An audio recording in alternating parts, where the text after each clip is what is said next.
Hello प्यारे साथियों, स्वागत है आप सभी का हमारे YouTube channel the official classes में। आज हम एक ऐसे टॉपिक्स के बारे में डिस्कस करने जा रहे हैं जो कि एग्जाम दृष्टि से बहुत इम्पोर्टेंट होता है। आपका जियोग्राफी का चैप्टर है भूगोल।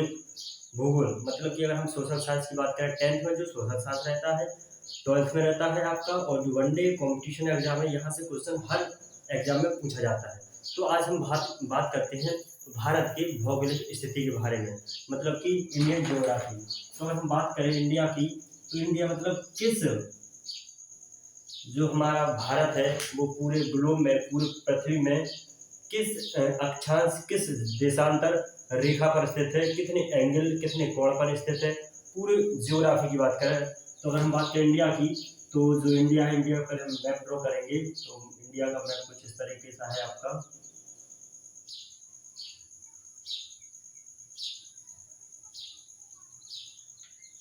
आपका जो मैप है वो आप इस तरीके से है।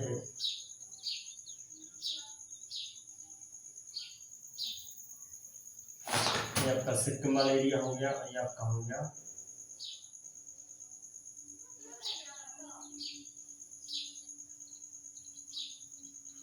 जी आपका इंडिया हो गया, और ये आपका इंडिया का श्रीलंका। तो अगर हम बात करें उसके अक्षांश की, जो आपकी ग्लोब में जो आपकी हॉरिजॉन्टल, जो आपकी क्षैतिज लाइनें होती हैं उसे हम अक्षांश कहते हैं। तो यहाँ पर अगर हम बात करें अक्षांश की, तो यहाँ पर आपका अक्षांश है पूर्वी साइड 57.25 डिग्री। यहाँ पर आपका अक्षांश है 68.60 डिग्री। जो यहाँ पर अक्षांश है वो यहाँ पर अक्षांश है आपका 37.6 डिग्री, और यहाँ पर जो अक्षांश है वो आपका 8 डिग्री 4 मिनट पर। तो अगर हम बात करें कि भारत की अक्षांश किस अक्षांश पर स्थित है, तो भारत पूर्वी अक्षांश है 97 डिग्री 25 मिनट, जबकि पश्चिमी है 68 डिग्री 7 मिनट अक्षांश पर स्थित है। और अगर हम बात करें देशांतर की, तो 37.6 उत्तरी तथा 8 डिग्री 4 मिनट दक्षिणी देशांतर पर स्थित है। अगर हम बात करें भारत के क्षेत्रफल की, तो जो भारत का क्षेत्रफल होता है वो भारत का क्षेत्रफल है, भारत का क्षेत्रफल है आपका 32,87,263 स्क्वायर किलोमीटर, मतलब वर्ग किलोमीटर। अगर हम पूरी दुनिया की बात करें कि पूरी दुनिया में भारत का क्षेत्रफल से क्या स्थान है, तो वो है आपका पूरी दुनिया का विश्व में भारत का स्थान, विश्व में भारत का स्थान है आपका 7वां।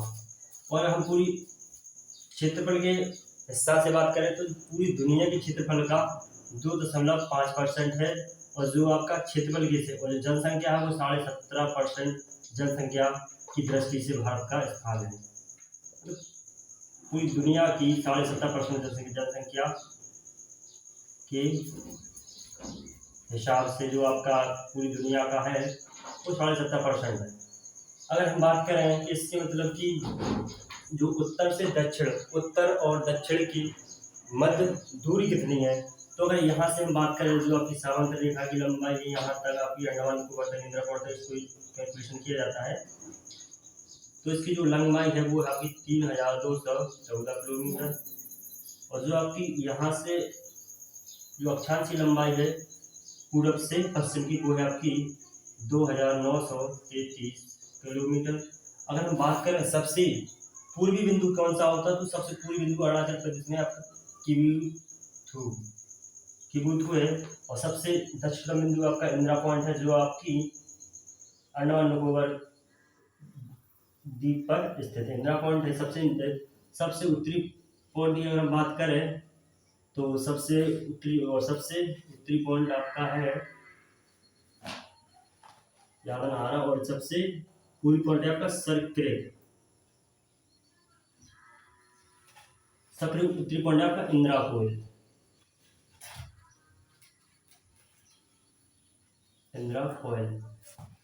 ये होगी दृष्टि। अगर हम बात करें तो जो भारत के पड़ोसी देश हैं वो कितने हैं, और जो भारत का जो क्षेत्रफल की दृष्टि से 7वां है, तो विश्व में और 6 पहले कौन से देश हैं, तो वो है, आज हम उसको ट्रिक से याद करेंगे। जैसे कि उसकी ट्रिक है, रुकबे अमीर आओ चले भारत, रुकबे अमीर आओ चले भारत। तो हम अगर पहली दृष्टि से बात करें तो पहले स्थान पे आपका है रूस, दूसरे पे आपका कनाडा, फिर आपका ब्राजील,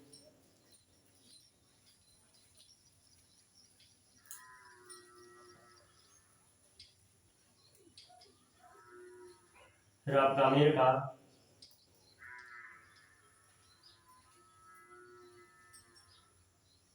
फिर आपका ऑस्ट्रेलिया,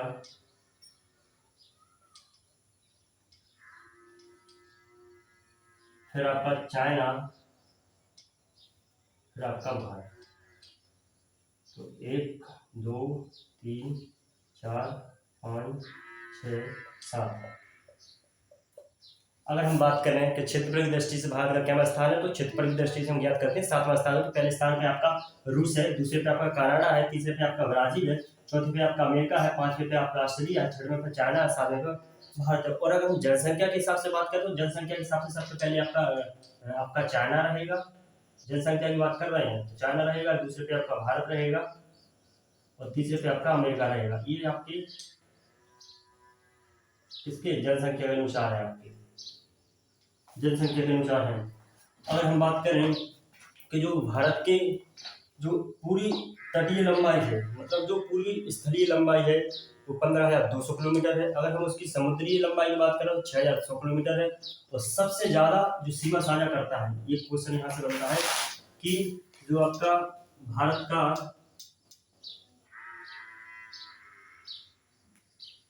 स्थलीय सीमा, भारत की स्थलीय सीमा किस देश के साथ सबसे ज्यादा लगती है, किस देश से साझा करती है, तो वो करती है आपकी बांग्लादेश देश से। बांग्लादेश से भारत की 4,096 किलोमीटर की स्थलीय सीमा साझा करती है। जबकि आपकी सबसे कम सीमा साझा करती है, सबसे कम सीमा साझा करती है तो वो होती है आपकी अफगानिस्तान के साथ, वो है आपकी 106 किलोमीटर। अगर हम बात करें कि भारत में कितने राज्य, और अगर भारत की राज्य की बात करें तो यहाँ पर आपके 28 तो आपके राज्य हैं और आपके 9 आपके केंद्र शासित प्रदेश हो गए हैं।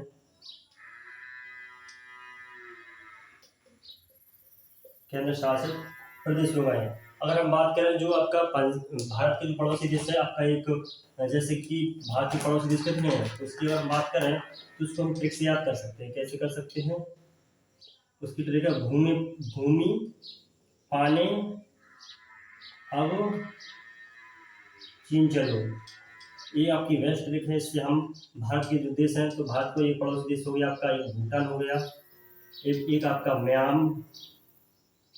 म्यांमार हो गया,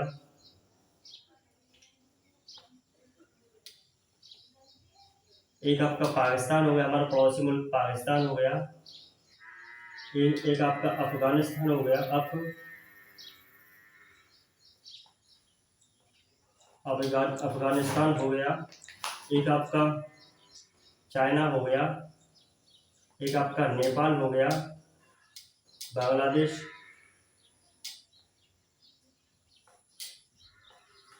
भूटान, म्यांमार, पाकिस्तान, अफगानिस्तान, चाइना, नेपाल, बांग्लादेश और एक है आपका दक्षिण में जो है आपका श्रीलंका। ये भारत के पड़ोसी देश है। अगर हम बात करें कि जो पाकिस्तान है, पाकिस्तान से कितने राज्यों की सीमा साझा होती है, तो वो होती है आपकी 4 राज्य होंगे। एक आपका पंजाब होगा, जो आपका पंजाब है यहाँ पे आपका डिसाइड करेगा, पंजाब रहेगा आपका, ये गुजरात, ये बॉर्डर है, गुजरात रहेगा आपका, राजस्थान रहेगा, पंजाब हो गया, गुजरात हो गया, राजस्थान हो गया, और 3 राज्य हो गए हैं। एक राज्य और करता है जम्मू कश्मीर, सॉरी जम्मू कश्मीर राज्य नहीं है, वो एक यूनियन टेरिटरी बन गया है, एक केंद्र शासित प्रदेश बन गया है। तो हम 3 राज्य कहेंगे, एक केंद्र शासित प्रदेश कहेंगे, तो वैसे 4 ही मानते हैं। तो एक आपका है जम्मू कश्मीर। ये पाकिस्तान बॉर्डर से सीमा साझा करता है। अगर हम बात करें जो पाकिस्तान और भारत के बीच जो लाइन खींची है उसे हम रेड क्लिफ लाइन कहते हैं, और अगर भारत और अफगानिस्तान के बीच उसे हम डूरंड डूरंड लाइन कहते हैं, और जो भारत और चीन के बीच जो बॉर्डर साझा करती है उसे हम मैकमोहन रेखा कहते हैं। जो आपका इंदिरा पॉइंट और जो आपका अंडमान निकोबार है तो यहाँ पर 10 डिग्री चैनल हो जाता, क्योंकि 8 है उसके नीचे जाएंगे तो 10 डिग्री हो जाएगा। अगर हम बात करें जो टाइम डिसाइड होता है, भारत में एक मानक समय रेखा है, तो वो आपकी इलाहाबाद नैनी, जो आपकी इलाहाबाद है ये आपका उत्तर प्रदेश हो गया, उत्तर प्रदेश में इलाहाबाद है 12.5 डिग्री नैनी। मतलब कि भारत में मानक समय प्राधिकरण, मानक समय रेखा कहाँ से गुजरती है, तो वो पूरे भारत की अगर बात करें तो एक ही मानक समय रेखा है, जो कि उत्तर प्रदेश के इलाहाबाद, जो कि अब प्रयागराज बन गया है, उसमें एक जगह का नाम है नैनी। नैनी से 82.5 डिग्री अक्षांश रेखा गुजरती है, उसी से हम पूरे भारत का टाइम डिसाइड करते हैं। अगर हम बात करें पूरे ग्लोब की तो 82.5 डिग्री अक्षांश के बावजूद इसका तात्पर्य यह हुआ कि जो आपकी अक्षांश रेखा है जिसकी लंबाई जो कि जियोग्राफी में, तो उससे डिसाइड होता है जो सूर्य है, क्योंकि जो ब्रह्मांड है, जो आपका पूरा ग्लोब है, तो ग्लोब में आपकी ऊपर आपकी कर्क रेखा गुजरती है, सेंटर से आपकी भूमध्य रेखा गुजरती है, आपकी नीचे मकर रेखा गुजरती है। जबकि कर्क रेखा, भूमध्य रेखा और आपकी मकर रेखा, इन रेखाओं पर सीधे सूर्य चमकता है। तो उस अगर बात करें जो आपका भारत की स्थिति की बात करें तो भारतीय आपका उत्तरी गोलार्ध पूर्वी देशांतर में स्थित है। अगर पूरे ग्लोब की बात करें तो भारत की जो स्थिति अगर हम देखते हैं दृष्टिकोण से, तो उसमें लिखा है कि जो भारत की स्थिति है वो उत्तरी गोलार्ध और पूर्वी देशांतर में स्थित है। अगर पूर्वी देशांतर की बात करें, ये आपकी अक्षांश रेखा हो गई, ये काल्पनिक रेखा है, मतलब डायरेक्टली दिखती नहीं है, पर ये कल्पना की है, भूगोलवेत्ताओं ने इनकी कल्पना की है, तो उससे हम डिसाइड करते हैं। तो ये तो आपकी अक्षांश रेखा हो गई। अगर हम बात करें देशांतर रेखा की, तो इनकी वर्टिकल देशांतर रेखा गुजरती है। और अगर बात करें यहाँ तो भारत की स्थिति है आपकी भारत की स्थिति आपके अक्षांश और देशांतर के बीच डिसाइड कर ही लिया है। तो जो आपकी 82.5 डिग्री नैनी से गुजरती है, तो उसका मतलब है कि जो आपका, क्योंकि 24 घंटे में 360 डिग्री पृथ्वी घूम जाती है। अगर हम 1 घंटे की बात करें तो 360 डिग्री बटे 24 करेंगे, 12 से काट, 12 3 36, 12 3 24, मतलब 1 घंटे में आपका 15 डिग्री घूम जाती है। अगर हम बात करें 1 घंटे में 15 डिग्री घूम जाती है, और पृथ्वी की बात कर रहे हैं। और हम बात करें कि जो 1 घंटे में 15 डिग्री घूम रही है, तो मतलब 1 डिग्री कितने में घूमेगी, तो 60 बटे 15 हो जाती है। 1 मिनट की बात कर रहे हैं हम, 1 मिनट की बात करें तो 15 चौकी 60 होता है। 1 मिनट में आपकी 4 डिग्री घूम रही है। जो आपकी पृथ्वी है वो 1 मिनट में 4 डिग्री एंगुलर डिस्प्लेसमेंट, एक दीर्घ वृत्ताकार कक्ष में जो सूर्य का परिक्रमा भी लगा रही है, खुद अपनी धुरी पर भी घूम रही है, तो 1 मिनट में 4 डिग्री घूम जाती है। अगर बात करें 82.5 डिग्री में मल्टीप्लाई 4 कर देंगे तो 330, मतलब 330 बटे 5 आ जाएगा, 6 आ जाएगा, क्योंकि 60 है। तो 5.5 डिग्री 5.5 घंटे का समय डिफरेंस रहता है अदर स्टेट में।